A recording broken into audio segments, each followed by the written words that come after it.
বিসমিল্লাহির রহমানির রহিম। প্রিয় ভিউয়ার্স, আমি এই মুহূর্তে দাঁড়িয়ে রয়েছি কলকাতার বিখ্যাত হাওড়া ব্রিজের উপর, যেটি আপনারা এই মুহূর্তে দেখতে পাচ্ছেন। এটি হুগলি নদীর ওপর অবস্থিত। কলকাতা ও হাওড়া শহরের মধ্যে সংযোগ রক্ষাকারী সেতুটির অন্যতম। 1874 সালে প্রথম হাওড়া সেতু নির্মিত হয়। পরে 1945 সালে পুরনো সেতুটির বদলে বর্তমান বহির্বাহু সেতুটির উদ্ভাবন হয়।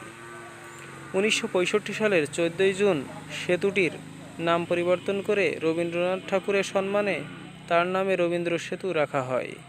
রবীন্দ্র সেতু বঙ্গোপসাগরীয় প্রবল ঝড়ঝঞ্ঝাগুলি সহ্য করতে সক্ষম। এই সেতু দিয়ে দৈনিক 80,000 যানবাহন চলাচল করে। প্রায় 10 লক্ষ পথচারী সাথেই চলাচল করে। এই জাতীয় সেতুটির মধ্যে রবীন্দ্র সেতু বিশ্বে বৃহত্তম।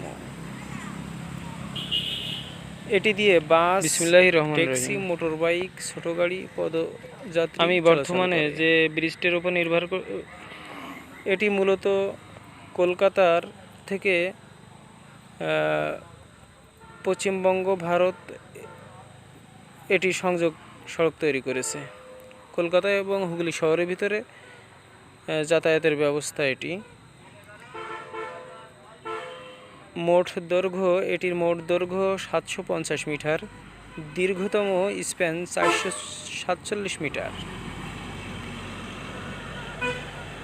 হাওড়া ব্রিজ ভারতের পশ্চিমবঙ্গের হুগলি নদীর ওপর অবস্থিত বড় খিলানযুক্ত একটি ঝুলন্ত সেতু। সেতুটি 1943 সালে অনুমোদিত হয়। প্রকৃতপক্ষে সেতুটির নামকরণ করা হয় নিউ হাওড়া ব্রিজ হিসাবে।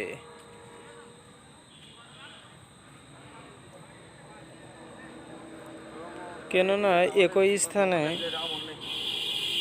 একই স্থানে অবস্থিত কলকাতা হাওড়া জেলার মধ্যে সংযোগ রক্ষাকারী একটি ভাসমান সেতুর পরিবর্তে এই সেতুটি নির্মাণ করা হয়।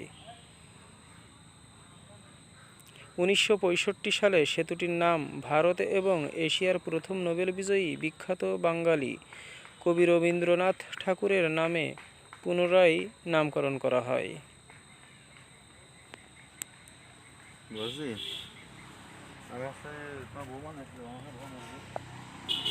বর্তমানে আমি এই সেতুটির ওপর দিয়ে হাঁটছি। আমি যতটুকু পারি আপনাদেরকে দেখালাম। প্রিয় ভাই ও বন্ধুরা, আপনারা এই ভিডিওটি দেখে যদি ভালো লেগে থাকে, অবশ্যই আমার এই জেড জাহান টিভিটি সাবস্ক্রাইব করুন এবং সঙ্গেই থাকুন অবশ্যই ভালো কিছুর অপেক্ষায়।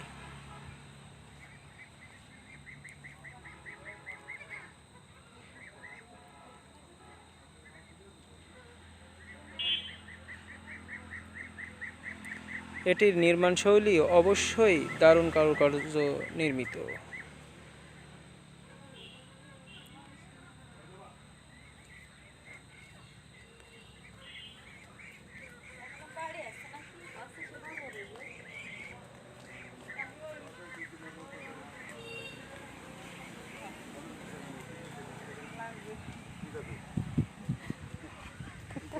টাকা নিয়ে পূরণ করতে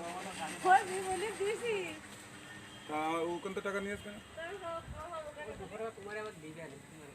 দিবেন